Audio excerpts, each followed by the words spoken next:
ఎవరో మంచి పని మంచి పాట ఈయనేనా?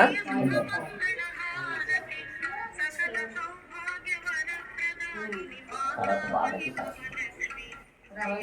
ఆ పాషాణం ఆ రాయి అర్థం అక్కడ అది కూడా ఎత్తేసేయమ్మా, అక్కడ దగ్గరకు వస్తారు. ఆ రేఖలు తప్పకుండా అవుతాయి సార్. మీకు ఇంటి కింద కూడా అటు ఇటుకో జరిపేసేయండి, వాళ్ళు తప్పకుండా. ఒకళ్ళు వెళ్ళిన తర్వాత రండి, లేకపోతే ఇబ్బంది.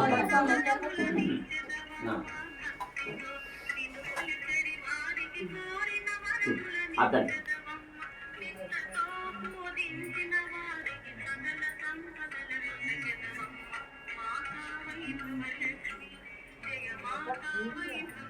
అది టిఫిన్ భోజనం అన్నీ మాట్లాడాలి. అందుకే పక్క ముందుకి నడ్డానికి వస్తుంది. మాకు ప్రతిరోజు కదా.